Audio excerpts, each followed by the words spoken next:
Hello student, मैं आपके कुमार एक बार आपका फिर से स्वागत करता हूं विजन साइंस क्लासेज के यूट्यूब चैनल पर। तो देखिए स्टूडेंट, आज की क्लास में हम स्टार्ट करते हैं सेल कोशिका। देखो, जो कोशिका होती है ये आपके कॉम्पिटिटिव एग्जाम की दृष्टि से काफी इंपॉर्टेंट टॉपिक है। हर एग्जाम के अंदर इसमें एक या दो क्वेश्चन पेपर में पूछे जाते हैं। तो आज की क्लास में हम स्टार्ट करते हैं सेल कोशिका से। तो देखो ध्यान से, सेल कोशिका।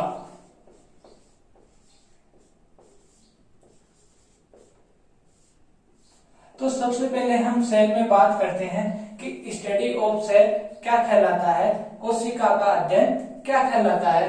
तो देखो मेरे प्यारे विद्यार्थियों, जो स्टडी ऑफ सेल होता है आपके स्टडी ऑफ सेल कोशिका का अध्ययन आपके साइटोलॉजी कहलाता है। क्या कहलाता है? साइटोलॉजी कहलाता है। कोशिका का अध्ययन क्या कहलाता है? साइटोलॉजी कहलाता है। ठीक है। इसके बाद में मैं बात करूं साइटोलॉजी टर्म के ऊपर, या साइटोलॉजी जो वर्ड है आपका, इसके ऊपर अगर मैं बात करता हूं तो जो साइटोलॉजी है ये आपके दो शब्दों से मिलकर बना हुआ है। कितने शब्दों से मिलकर बना हुआ है? दो वर्ड से मिलकर बना हुआ है। एक तो हो गया आपके साइटो और दूसरा हो गया आपके लॉजी। ठीक है, एक हो गया आपके साइटो, दूसरा हो गया लॉजी। जो साइटो का मीन्स होता है वह होता है, साइटो को हम बोलते हैं सेल या कोशिका। क्या कहते हैं? साइटो को बोलते हैं सेल या कोशिका। और जो लॉजी का हो गया टू स्टडी। क्या हो गया? टू स्टडी, मतलब कि अध्ययन करना। ठीक है, टू स्टडी, अध्ययन करना। तो स्टडी ऑफ सेल क्या कहलाता है? साइटोलॉजी कहलाता है। और साइटोलॉजी के अंदर हम किसका अध्ययन करते हैं? कोशिका का अध्ययन करते हैं। इतनी बात समझ में आ गई? ठीक है। इसके बाद में नेक्स्ट पे चर्चा करते हैं कि who is the father of cytology. क्या? Who is the father of cytology. तो देखो,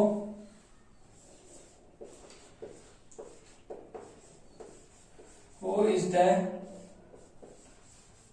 फादर ऑफ साइटोलॉजी। कौन है आपके साइटोलॉजी के फादर? साइटोलॉजी के फादर आपके रॉबर्ट हुक है।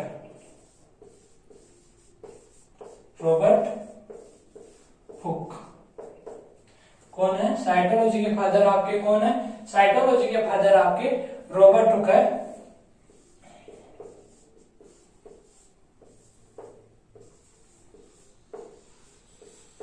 Robert hook. ठीक है। अब रॉबर्ट हुक ने क्या किया? रॉबर्ट हुक ने एक बुक लिखी, माइक्रोग्राफिया। माइक्रोग्राफिया के अंदर आपके कोशिका का, सेल का वर्णन मिलता है। अगर आपके एग्जाम में पूछा जाए कि रॉबर्ट हुक के द्वारा ऐसी कौन सी पुस्तक लिखी गई जिसके अंदर सेल का वर्णन मिलता है या कोशिका के बारे में उस बुक के अंदर लिखा गया है, तो उस बुक का नाम क्या है? आपके माइक्रोग्राफिया।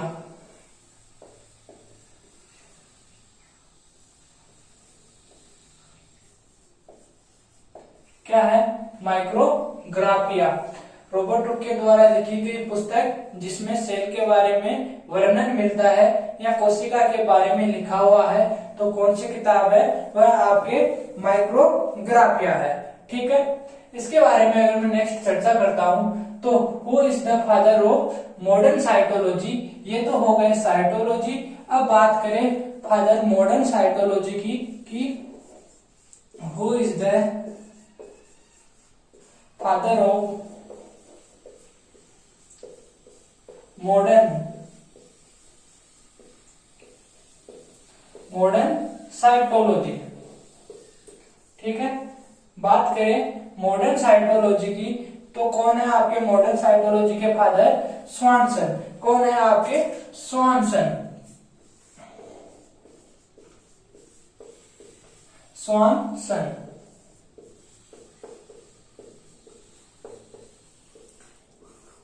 कौन है?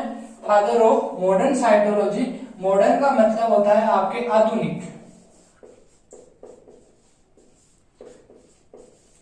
मॉडर्न का मीन्स क्या होता है आपके? आधुनिक। की आधुनिक कोशिका विज्ञान के फादर कौन है आपके? आधुनिक कोशिका विज्ञान के पितामह किसे कहा गया है? स्वानसन को कहा गया है।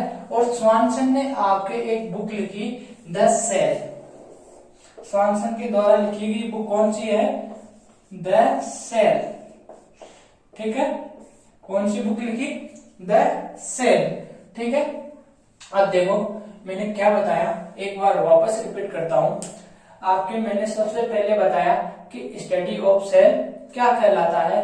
तो क्या कहलाता है? साइटोलॉजी कहलाता है। ये क्वेश्चन आपके एग्जाम में दो तरीके से पूछा जाएगा।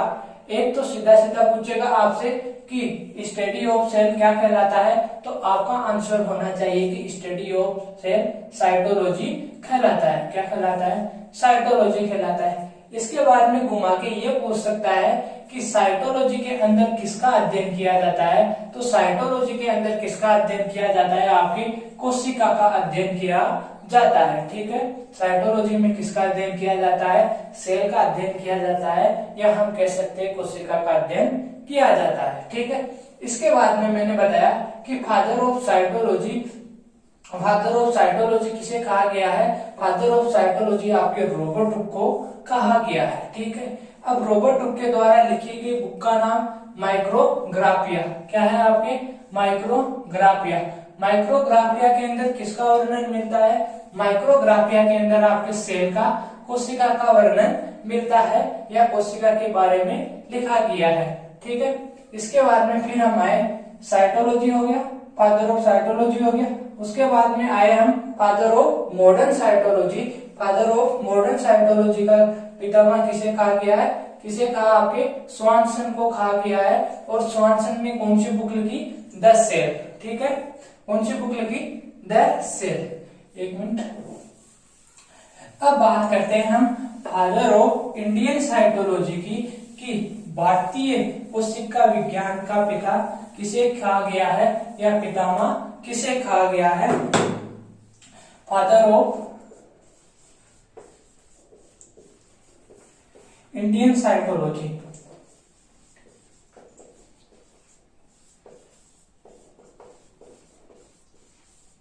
तो कौन है आपके? A.K. Sharma. Father of Indian psychology कौन है आपके? A.K. शर्मा। ठीक है, यहां से आपके 5 से 4 क्वेश्चन क्लियर होते हैं। लास्ट में मैंने बताया कि father of Indian psychology A.K. Sharma. ठीक है, अब चर्चा करते हैं थोड़ी सेल के ऊपर, कोशिका।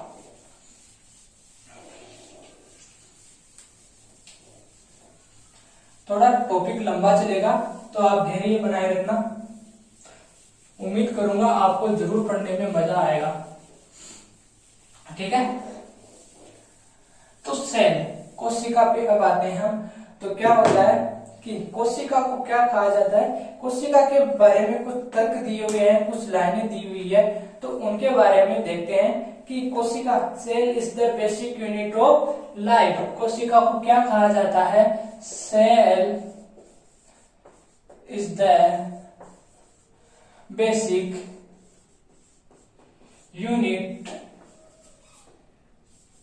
Of life. Cell is the basic unit of life. कोशिका को सजीवों के शरीर की मूलभूत इकाई कहा जाता है। क्या कहा जाता है मेरे प्यारे विद्यार्थियों?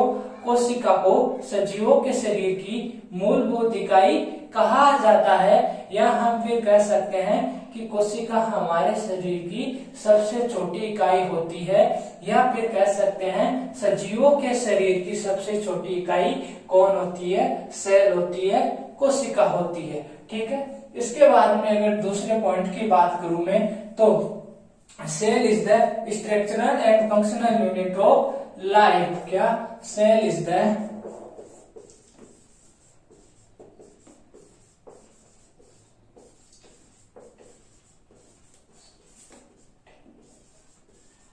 स्ट्रक्चरल एंड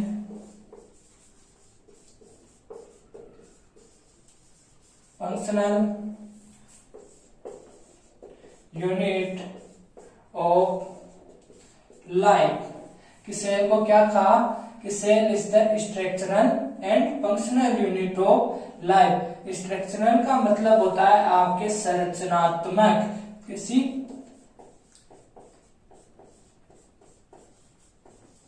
संरचनात्मक। स्ट्रक्चरल का मतलब क्या हो गया संरचनात्मक, और फंक्शनल, फंक्शनल का हो गया आपके क्रियात्मक, क्रियात्मक की कोशिका को हमारे शरीर की संरचनात्मक एवं क्रियात्मक इकाई भी कहा जाता है। क्या कहा जाता है मेरे प्यारे विद्यार्थियों कि cell is the basic unit of life. कोशिका को सजीवों के शरीर की मूलभूत इकाई कहा जाता है, और cell is the structural and functional unit of life की कोशिका को हमारे सजीवों के शरीर की संरचनात्मक एवं क्रियात्मक इकाई कहा जाता है। अब अगर मैं बात करूं इन दोनों तर्कों की, या जो मैंने ये 2 पॉइंट लिखे इनके बारे में, अब इनको करते हैं कि इनके बारे में ये कैसे कहा जाता है कि cell is the basic unit of life. कि कोशिका को हमारे शरीर की सबसे छोटी इकाई क्यों कहा जाता है, और कोशिका को हमारे शरीर की संरचनात्मक एवं क्रियात्मक इकाई क्यों कहा जाता है। ठीक है, तो देखो ध्यान से,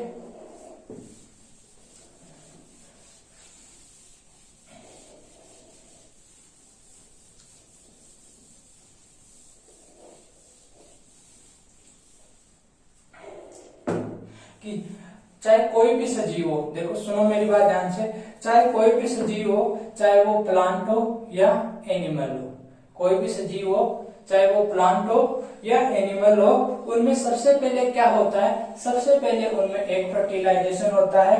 और जब एक फर्टिलाइजेशन अंडा पक जाता है, एक फर्टिलाइजेशन होने के बाद में जो सबसे पहले स्ट्रक्चर फॉर्म होती है, अंडा पकने के बाद में जो सबसे पहले स्ट्रक्चर फॉर्म होती है, उसे क्या कहा जाता है, उसे मेरे प्रिय विद्यार्थियों सेल कहा जाता है, कोशिका कहा जाता है। ठीक है, अगर मैं बात करूं आपके लिविंग ऑर्गेनिज्म की, ठीक है, एनिमल्स की, तो एनिमल्स में क्या होता है, सबसे पहले एक फर्टिलाइजेशन होता है, उसके बाद में जाइगोट बनता है, और जाइगोट के बाद में आपके एम्ब्रियोन भ्रूण बनता है, और भ्रूण के अंदर आपके क्या होती है, सेल्स का निर्माण होता है, आपके नवजात शिशु का निर्माण होता है। ठीक है, अगर हम बात करें हमारी बॉडी की, तो बॉडी के अंदर सबसे पहले किसका निर्माण होता है, सेल का निर्माण होता है। किसका निर्माण होता है, सेल का निर्माण होता है, जिसे हम कोशिका कहते हैं। ठीक है,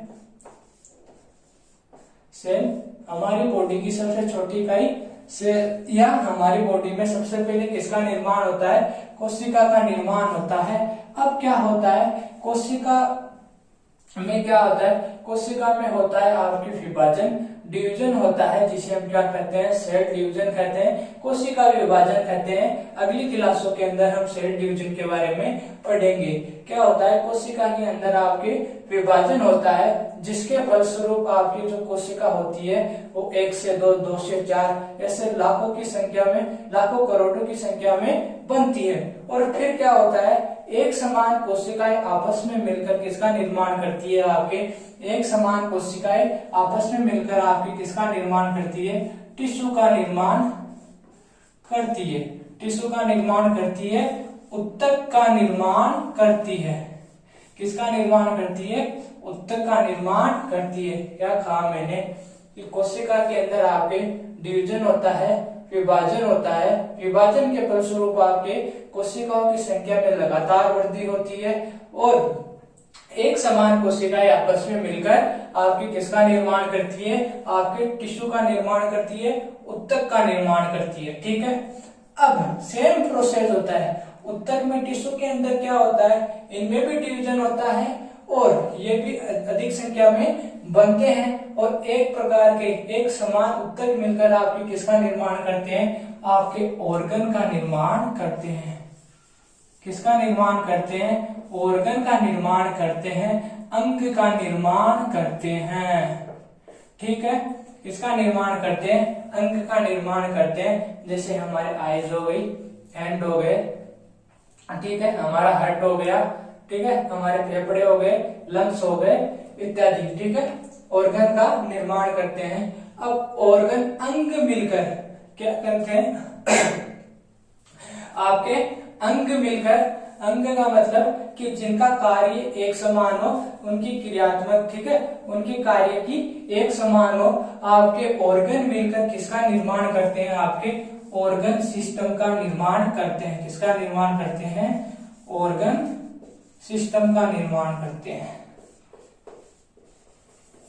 ऑर्गन सिस्टम का निर्माण करते हैं, अंग तंत्र का निर्माण करते हैं, ठीक है, अंग तंत्र का निर्माण करते हैं। जैसे आपके तंत्रिका तंत्र हो गया, श्वसन तंत्र हो गया, पाचन तंत्र हो गया, ठीक है, अंग तंत्र का निर्माण करते हैं। और अंग तंत्र मिलकर आपकी किसका निर्माण करते हैं, हमारी पूरी बॉडी का निर्माण करते हैं, शरीर का निर्माण करते हैं, ठीक है, किसका निर्माण करते हैं, हमारी पूरी बॉडी का निर्माण करते हैं, शरीर का निर्माण करते हैं।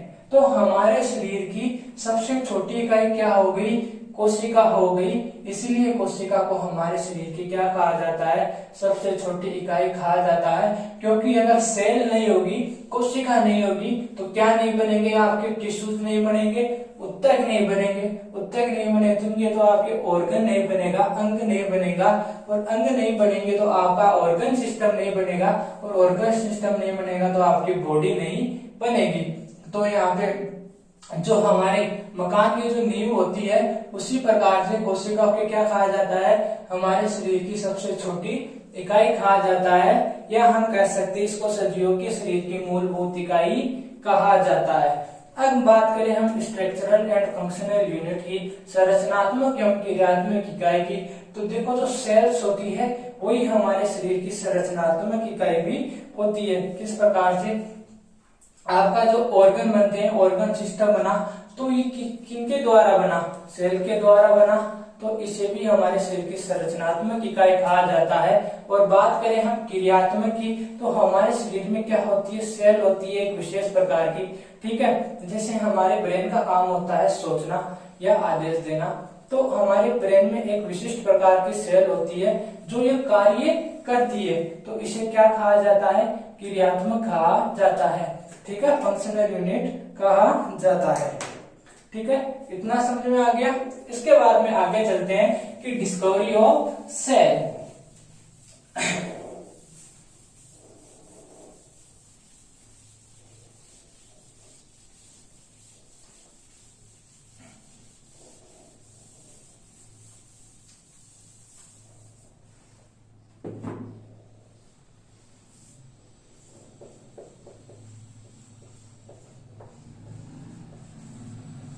डिस्कवरी ऑफ सेल, कोशिका की खोज। कोशिका की खोज, देखो सबसे पहले कोशिका की खोज किसने की, तो आप सभी को पता होगा, सबसे पहले कोशिका की खोज किन्होंने की, सबसे पहले आपकी कोशिका की खोज जो की वो आपके रॉबर्ट हुक ने की। किन्होंने की, रॉबर्ट हुक ने, रॉबर्ट हुक ने की, ठीक है, सबसे पहले कोशिका की खोज किसने की, रॉबर्ट हुक ने की। और कब की, 1665 में, कब की, 1665 में की।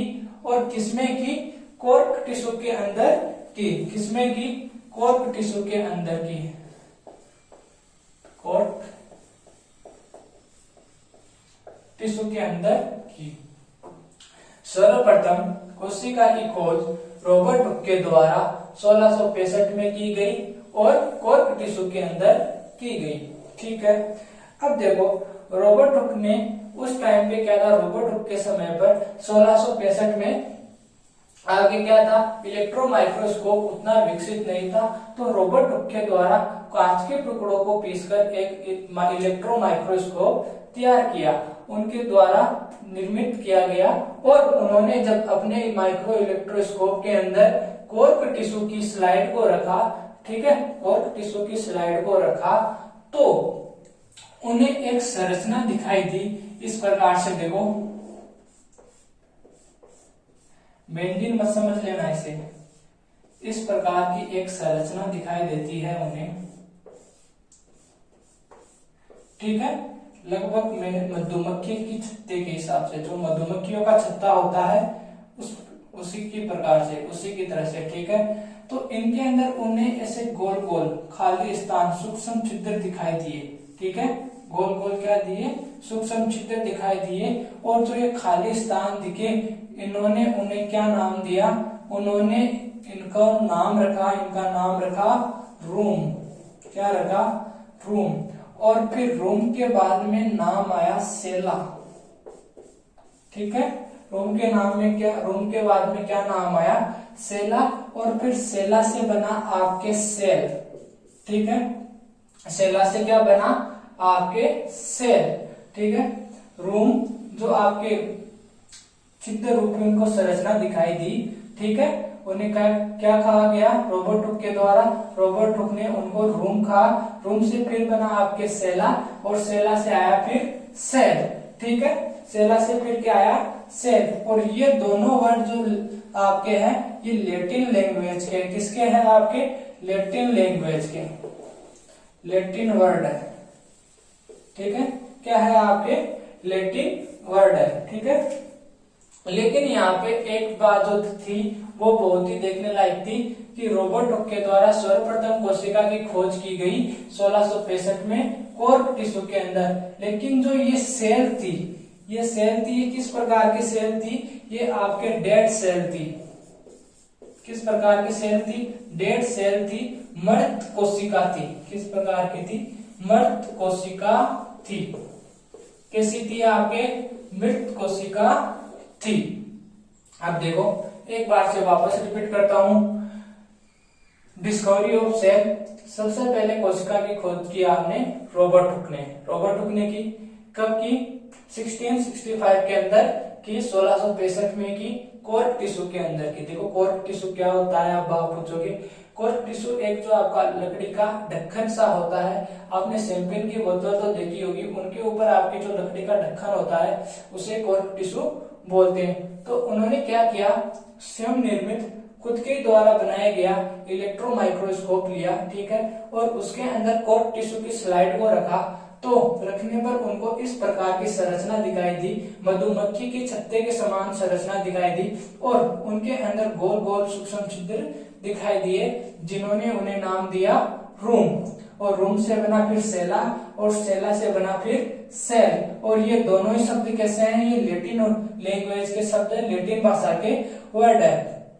तो जो ये सेल थी, उनके द्वारा जो 1665 में रॉबर्ट हुक के द्वारा खोजी गई, वो किस प्रकार की सेल थी, वो डेड सेल थी, मरी हुई कोशिका थी। किस प्रकार की कोशिका थी, आपके मरी हुई कोशिका थी, ठीक है, किस प्रकार की थी, मरी हुई कोशिका थी। अगर आपके पास में क्वेश्चन आता है कि सर्वप्रथम कोशिका की खोज किसने की, तो आपका आंसर होना चाहिए सर्वप्रथम कोशिका की खोज आपके किसने की, सर्वप्रथम कोशिका की खोज आपके रॉबर्ट हुक ने की। कब की, 1665 में की, और किसमें की, कॉर्क टिश्यू के रूप में की, ठीक है। और वो कोशिका कैसी थी आपके, वो डेड सेल थी, मृत कोशिका थी, ठीक है। इसके बाद में एक वैज्ञानिक और आते हैं, देखो ध्यान से,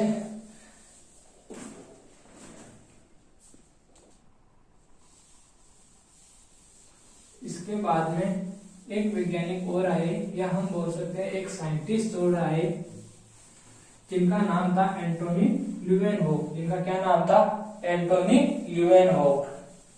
तो देखो अब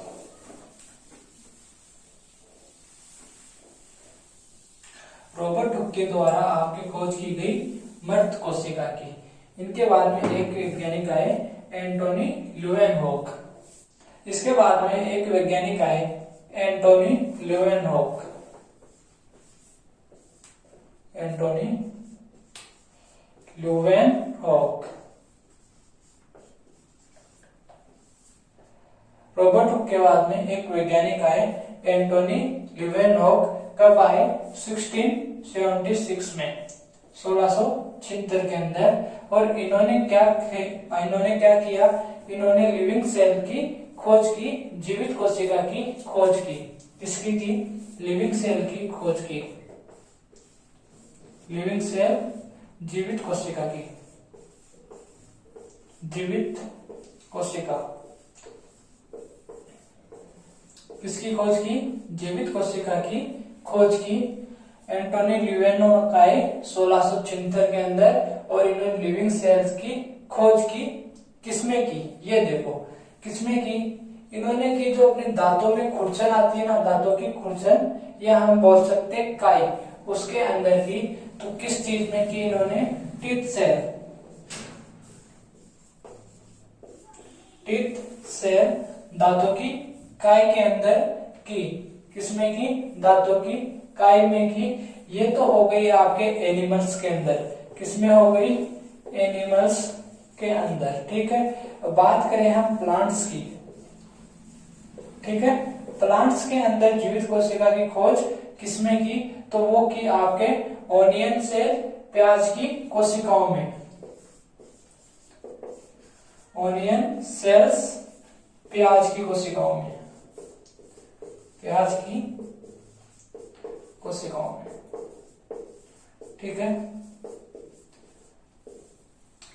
एंटोनी लिवेनोकाई 1676 में इन्होंने दो हमारी दांतों की खुरचन होती है, काई होती है, उसके अंदर जीवित लिविंग सेल्स की खोज की, जीवित कोशिका की खोज की। एनिमल्स में तो की इन्होंने टीथ सेल के रूप में, और प्लांट्स में की इन्होंने ओनियन सेल के अंदर जीवित कोशिका की खोज।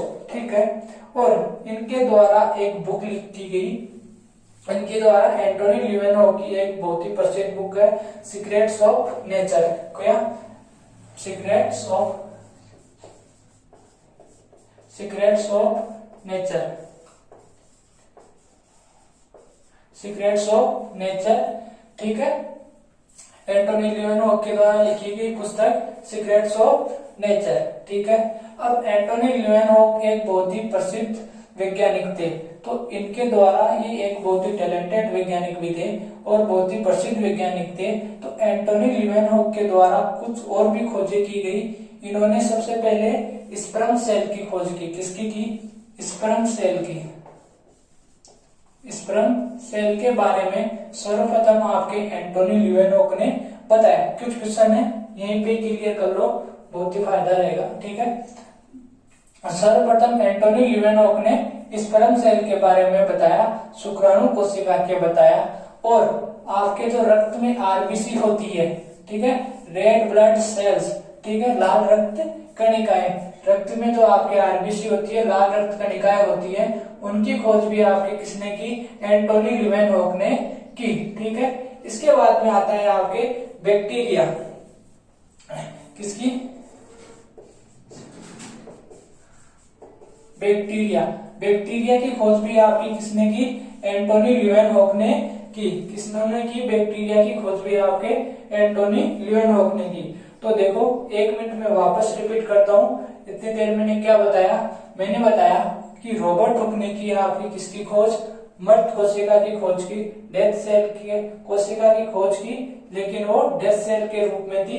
कब की? उन्होंने 1665 में की।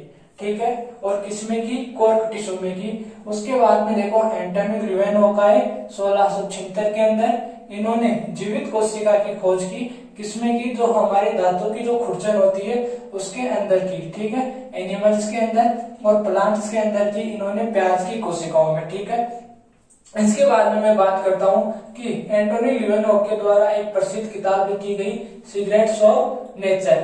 अब आपके एग्जाम में ये से नहीं आएगा कि प्राकृतिक के रहस्य, आपके सीधा सीधा पूछेगा कि एंटोनी लिवेनहोक के द्वारा लिखी गई पुस्तक, ऐसे आएगा सीक्रेट्स ऑफ नेचर। ठीक है, इसके बाद में एंटोनी लिवेनहोक ने सबसे पहले स्पर्म सेल के बारे में बताया, आरबीसी के बारे में भी सर्वप्रथम एंटोनी लिवेनहोक ने बताया, और जो बैक्टीरिया होते हैं इनके बारे में सर्वप्रथम एंटोनी लिवेनहोक ने ही बताया। ठीक है, इसके बाद में अब बात करते हैं हम सेल थ्योरी की, कोशिका सिद्धांत, जिसे कोशिकावाद भी कहा जाता है।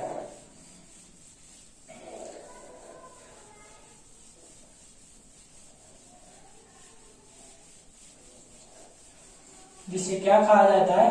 सेल थ्योरी, जिसे कोशिका सिद्धांत या कोशिकावाद भी कहा जाता है। देखो,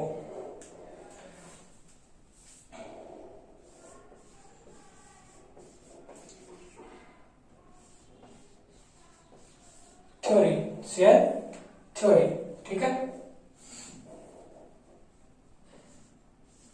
सेल थ्योरी, कोशिका सिद्धांत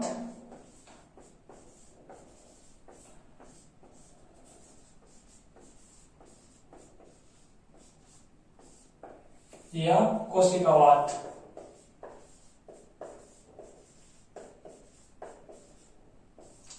ठीक है, सेल थ्योरी जिसे कोशिका सिद्धांत या कोशिकावाद। देखो सेल थ्योरी दो वैज्ञानिक हुए आपके, शेल्डन और स्वान।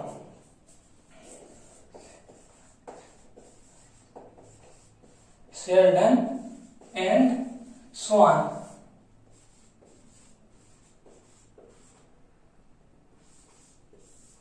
शेल्डन और स्वान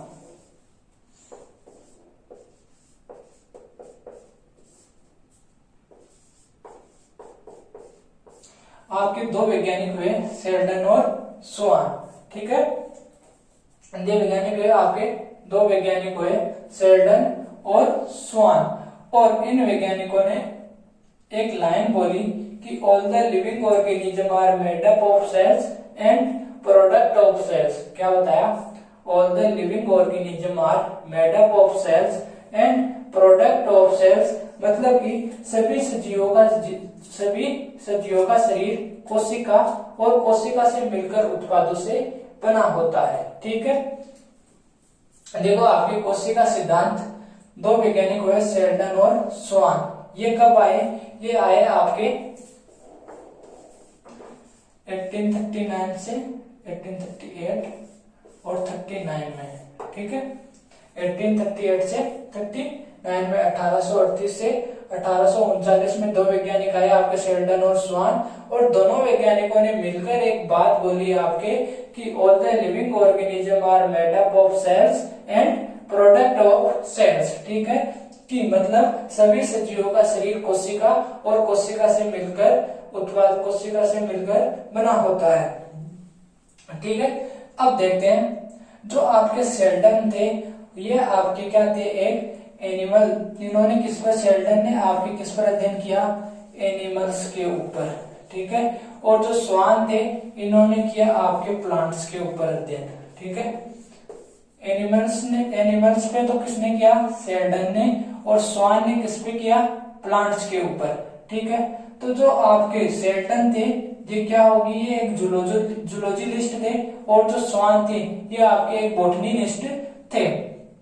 तो इन्होंने एक बात बताई यहाँ पे कि इसके अंदर क्या होता है। शेल्डन ने कहा कि मेरे जो एनिमल्स होते हैं इनमें क्या नहीं पाई जाती? इनमें सेल वॉल नहीं पाई जाती है। क्या नहीं पाई जाती? सेल वॉल, कोशिका भित्ति नहीं पाई जाती है। जबकि स्वान ने कहा कि प्लांट्स के अंदर क्या पाई जाती है?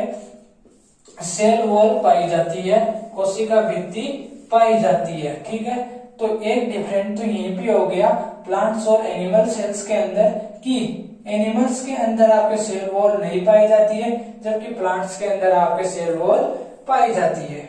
ठीक है, अब एक बार मैं वापस से रिपीट करता हूं सेल थ्योरी को, कोशिका सिद्धांत को, कि कोशिका सिद्धांत कब दिया गया? कोशिका सिद्धांत आपके 1838 से 39 में दिया गया। ठीक है, 1838 से 39 में दिया गया। किन वैज्ञानिकों के द्वारा दिया गया? शेल्डन और स्वान के द्वारा दिया गया। ठीक है, जो आपके शेल्डन थे ये एक जूलॉजिस्ट थे और जो स्वान थे ये आपके बॉटनिस्ट थे। ठीक है, इनके बारे में शेल्डन ने क्या बताया कि एनिमल्स के अंदर सेल वॉल नहीं पाई जाती है, जबकि शेल्डन ने बताया आपके एनिमल्स के अंदर सेल वॉल नहीं पाई जाती है, और स्वान ने बताया प्लांट्स के अंदर सेल वॉल पाई जाती है। ठीक है, और दोनों ही वैज्ञानिकों ने मिलकर एक बात बोली कि all the living organism are made up of cells and product of cells. सभी सजीवों का शरीर कोशिका और कोशिका के सभी उत्पादों से मिलकर बना होता है। लेकिन दोनों ही वैज्ञानिक एक बात बताने में असफल रहे कि कोशिका का निर्माण कैसे होता है या कोशिका का निर्माण कहाँ पे होता है, किस प्रकार से होता है। तो ये बात बताने के लिए एक वैज्ञानिक और आते हैं आपके, देखो रुडोल्फ विर्चोव।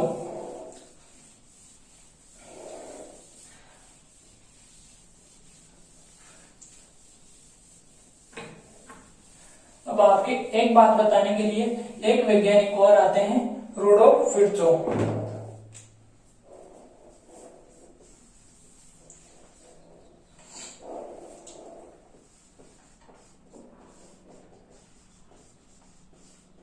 रुडोल्फ विर्चोव कब आए हैं आपके 1855 के अंदर, 1855 में रुडोल्फ विर्चोव आए 1855 में। और इन्होंने एक बात की, सुनने में बहुत अटपटी लगेगी, ओमनिस सेलुला ई सेलुला। क्या कहा इन्होंने? ओमनिस सेलुला ई सेलुला, ठीक है, ओमनिस सेलुला ई सेलुला। क्या क्या इन्होंने? ओमनिस सेलुला ई सेलुला। ओमनिस का मीन्स होता है आपकी प्री एग्जिटिंग,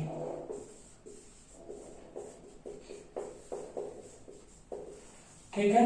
सेलुला का हो गया आपके सेल, ई का हो गया टू, और सेलुला का हो गया वापिस आपके सेल, ठीक है। ओमनिस सेलुला ई सेलुला मतलब कि प्री एग्जिटिंग, पहले से बनी हुई,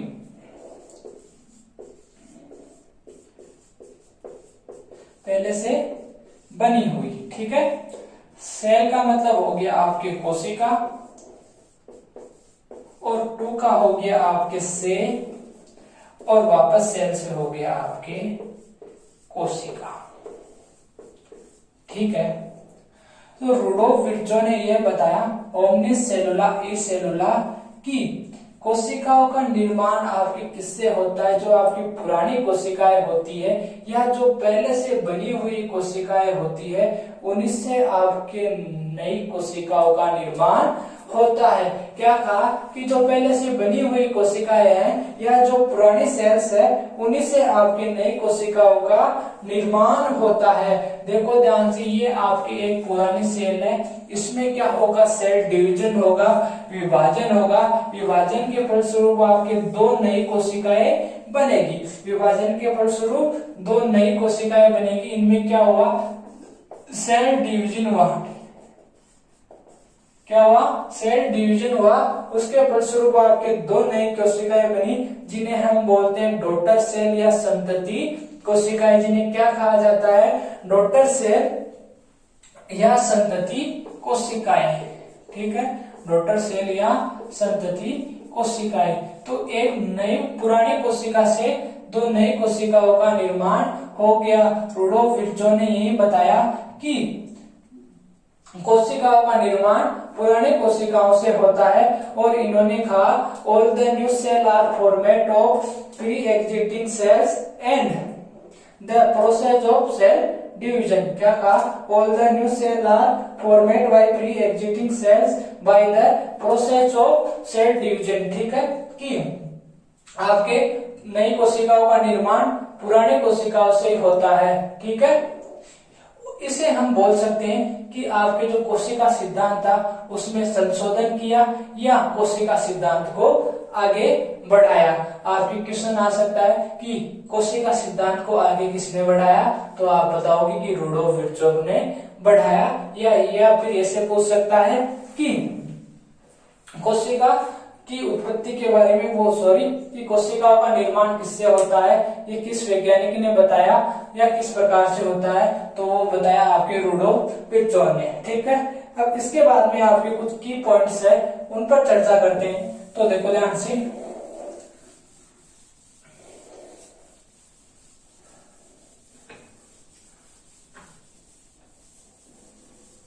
कुछ की पॉइंट्स आते हैं आपके, उनके ऊपर चर्चा करते हैं। तो देखो,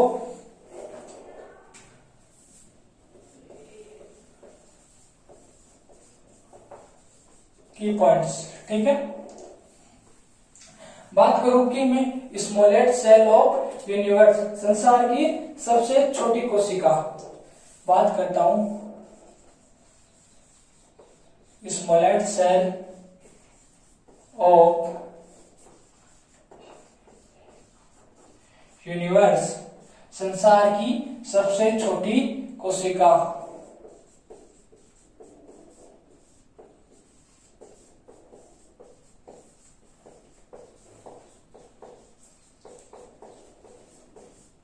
सबसे छोटी कोशिका, ठीक है, कि स्मॉलेस्ट सेल ऑफ यूनिवर्स, संसार की सबसे छोटी का तो क्या है, माइकोप्लाज्मा।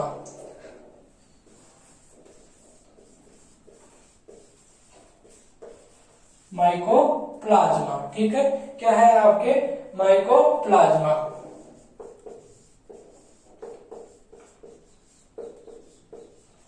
ठीक है, जिसकी साइज कितनी होती है, माइकोप्लाज्मा की साइज होती है 0.1 से लेकर 0.5 माइक्रोमीटर। ठीक है, कितनी होती है, 0.1 से 0.5 माइक्रोमीटर की स्मॉलेस्ट सेल ऑफ यूनिवर्स, संसार की सबसे छोटी कोशिका की बात करें तो क्या हो गई आपके, माइकोप्लाज्मा हो गई, जिसकी साइज कितनी होती है 0.1 से 0.5 माइक्रोमीटर। ठीक है, इसके बाद में अगर मैं बात करूं कि लार्जेस्ट सेल ऑफ यूनिवर्स, ये तो बात हो गई आपके स्मॉलेस्ट की। अगर बात करें हम लार्जेस्ट सेल की, लार्जेस्ट सेल ऑफ यूनिवर्स, ठीक है, लार्जेस्ट सेल ऑफ यूनिवर्स की बात करें हम तो क्या हो गई आपके, ऑस्ट्रिच सेल या ऑस्ट्रिच एग। ठीक है,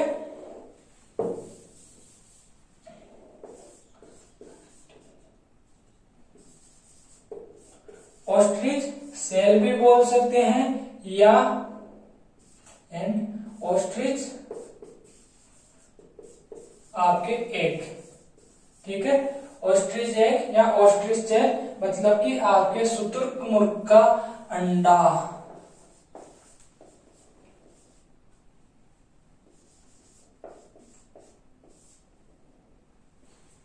शुतुरमुर्ग का अंडा, ठीक है। संसार की सबसे बड़ी कोशिका की बात करें तो क्या हो गई आपके, शुतुरमुर्ग का अंडा, ऑस्ट्रिच सेल। ठीक है, अब देखते हैं इससे आगे। मैंने 2 पॉइंट बताए कि संसार की सबसे छोटी कोशिका माइकोप्लाज्मा और संसार की लार्जेस्ट सेल ऑफ यूनिवर्स, संसार की सबसे बड़ी कोशिका तो ऑस्ट्रिच एग या ऑस्ट्रिच सेल, शुतुरमुर्ग का अंडा। ठीक है, तो इससे आगे चलते हैं हम।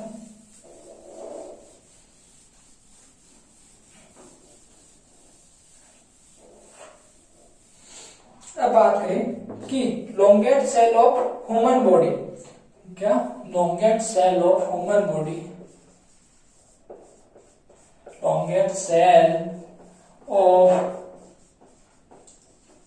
ह्यूमन बॉडी कि हमारे शरीर की सबसे बड़ी कोशिका तो क्या होती है आपके, न्यूरॉन होती है।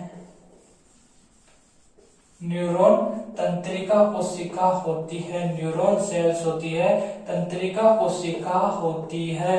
हमारे शरीर की सबसे बड़ी कोशिका, लॉन्गेस्ट सबसे लंबी कोशिका कौन सी होती है आपके, तंत्रिका कोशिका होती है। लॉन्गेस्ट सबसे लंबी सेल कौन सी होती है, तंत्रिका कोशिका होती है, न्यूरॉन सेल्स होती है।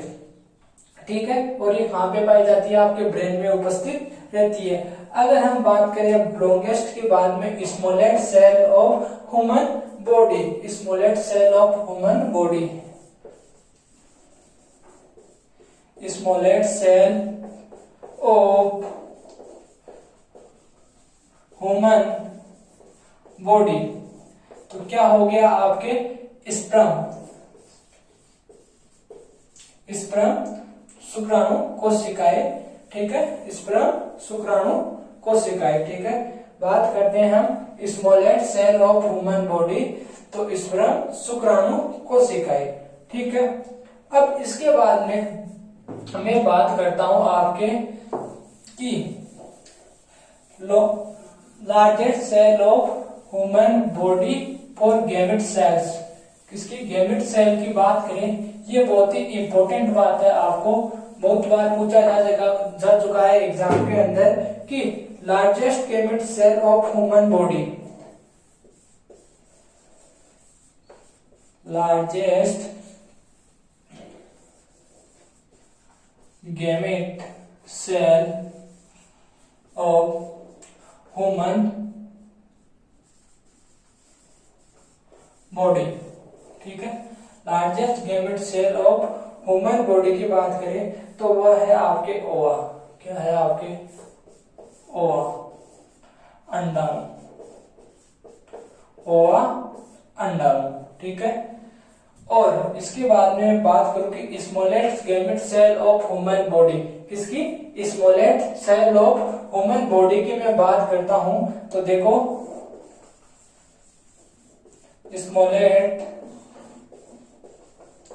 Gamete cell of human body, ठीक है। तो क्या आएगा आपके स्पर्म, स्पर्म शुक्राणु, ठीक है, शुक्राणु। अब बात जो आपके ओवा अंडाणु होता है, अंडाणु होती है, ये आपके कहां पे पाई जाती है, ये आपके फीमेल्स के अंदर पाई जाती है। कहां पे पाई जाती है, फीमेल्स में पाई जाती है। और जो आपका स्पर्म होता है ये मेल्स के अंदर पाया जाता है, पुरुषों के अंदर पाया जाता है। और जो आपका ओवा होती है ये आपके कहां पे पाई जाती है, महिलाओं में पाई जाती है, ठीक है। जब आपके, ठीक है, इसके बाद में जो आपके ओवा और स्पर्म किस प्रकार की सेल्स होती है, ये आपके गैमेट सेल्स होती है। जो आपके ओवा और स्पर्म हो गया, ये आपकी किस प्रकार की सेल होती है, ये आपके गैमेट सेल होती है। अगर आपसे पूछा जाता है कि हमारी बॉडी में स्मॉलेस्ट गैमेट सेल या लार्जेस्ट गैमेट सेल बताइए, तो लार्जेस्ट तो हो गई आपका अंडाणु और स्मॉलेस्ट हो गई आपके स्पर्म शुक्राणु जो मेल्स में पाए जाते हैं। और बात करूं मैं ओवा की, अंडाणु की, तो वो किस में पाई जाती है, फीमेल्स में पाई जाती है। तो देखिए स्टूडेंट, आज की क्लास को हम यहीं पे विराम देते हैं और नेक्स्ट क्लास में हम कंटिन्यू चर्चा करेंगे। तो क्लास आपको अच्छी लगी हो तो like and share and subscribe करना ना भूलें और कमेंट सेक्शन में जरूर बताइए कि आपको क्लास कैसी लगी। धन्यवाद।